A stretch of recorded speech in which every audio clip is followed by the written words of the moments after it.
guys, welcome back to my channel, and this is going to get a bit personal in this video because I've been going through this crazy rut of not being able to stay on track with anything. I've not been staying on track with diet, food, my water intake, exercise, everything. It's all kind of fallen apart for me this last week, and I'm not really 100% sure why, but all I know is that it's not making me happy. I'm not happy with where I am at the moment because of it, and I think I really need to start getting back on track. I think it's really important to be kind to yourself and realise when perhaps you needed a break. And I think this is the sort of time where I've realised I was really stressed last week, and I think this has triggered everything. So as you guys may know, I journal every single morning, and it's actually been really useful to look back at my journal and see what sort of stresses happened the week before so that I can identify why I kind of fell off track, because progress isn't like this.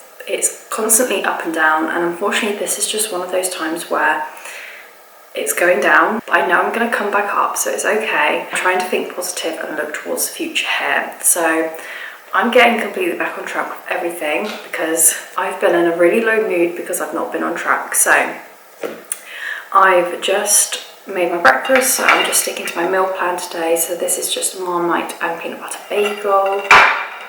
I've filled up my water bottle, so I'm aiming to get right back onto my water levels, which actually really helps when you're in a calorie deficit.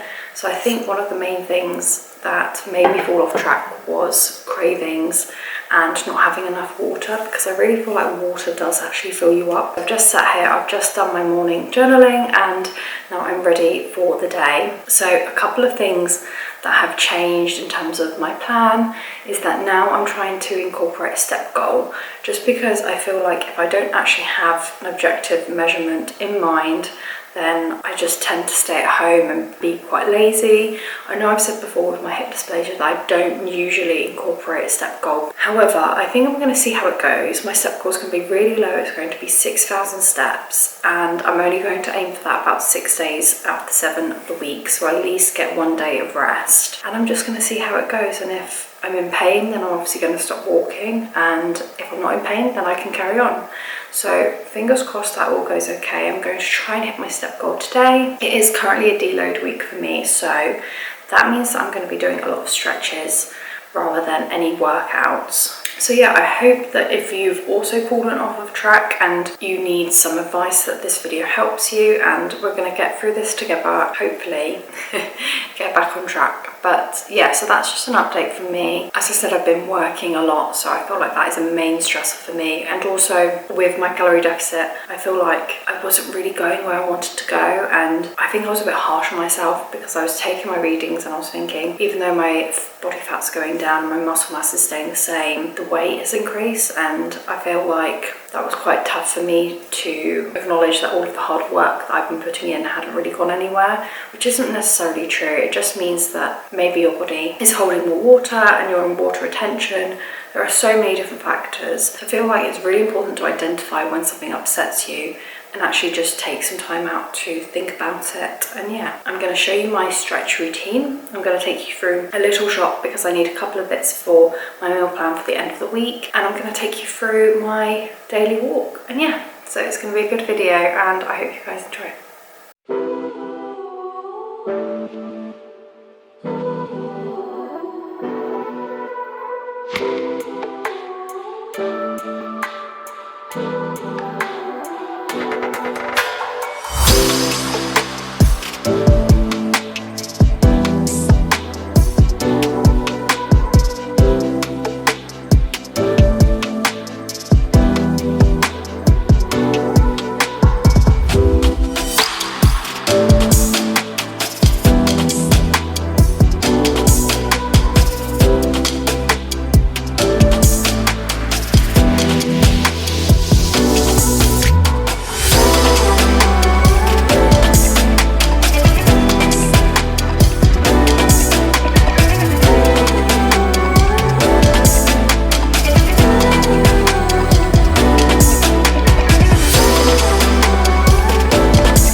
done my stretches, which I'll show you what I've just done, but we're just heading out for a walk now just to get some steps in. We've got a couple of things to do around town, so we're just going to walk through town, and it's such a lovely day today. Look how nice and sunny it is. So yeah, we're just going to go for a quick walk and also do my shopping, so I'll show you what I'm getting. If you guys saw my video last week, you'll see that I did a massive Costco haul. So I don't actually need that much, I just need the bits that I couldn't find in Costco. So it'll be a really quick shop, but yeah, anyway, I'll see you later.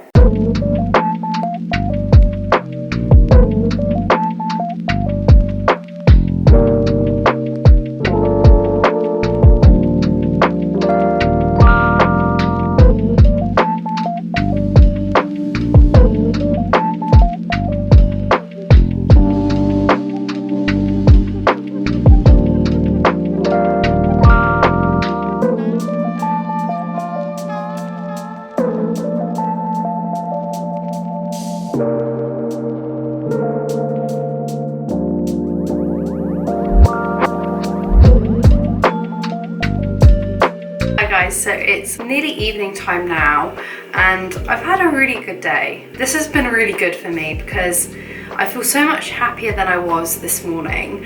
I've stuck to my water. You saw I went out for a nice walk. I'm sticking to my meal plan and I just feel like things are going right. So today's been a really good day. I'm going to finish off the day with a bit of self-care this evening.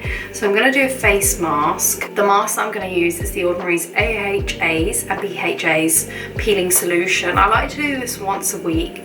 Leaves my skin feeling really nice and refreshed and glowy. So I'm just going to apply this now just for 10 minutes, but I've got to do my whole evening skincare as well. So I'm just going to take you through that. So the first product I'm going to use is the Squalene Cleanser. I love this cleanser. I've spoken about it before on this channel, but essentially I have oily zones, so around here and here. And this is just really good for dissolving those oils around those zones, so you're trying to avoid further oil buildup and then acne. So I use this as a makeup remover, and I like to just sit here and like properly rub it in for a few minutes.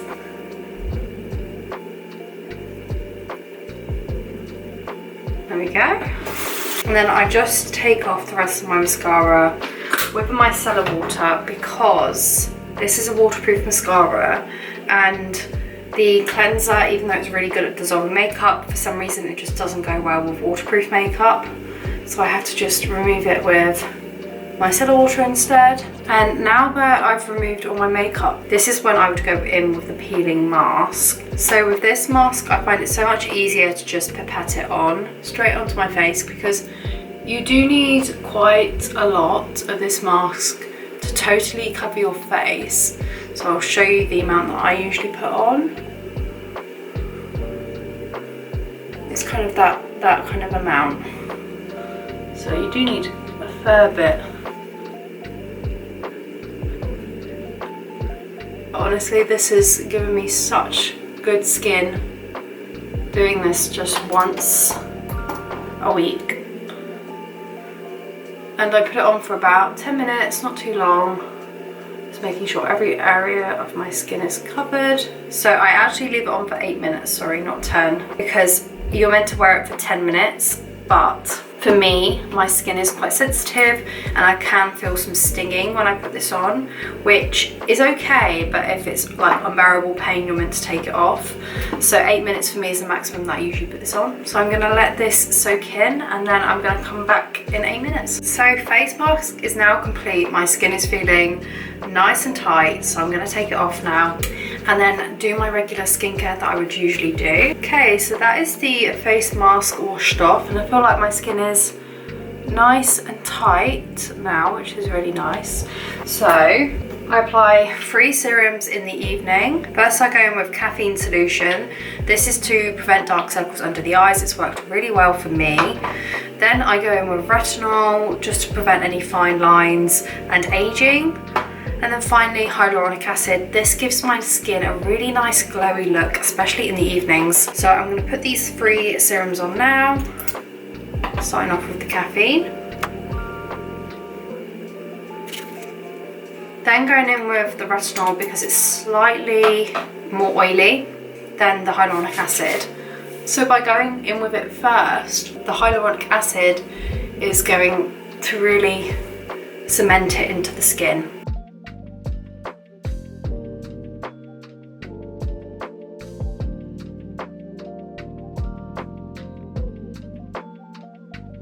And then just to finish off with a moisturiser, I personally just use Simple's moisturisers because it's only really to lock in the product for me, so that's all I really need. I don't need anything expensive.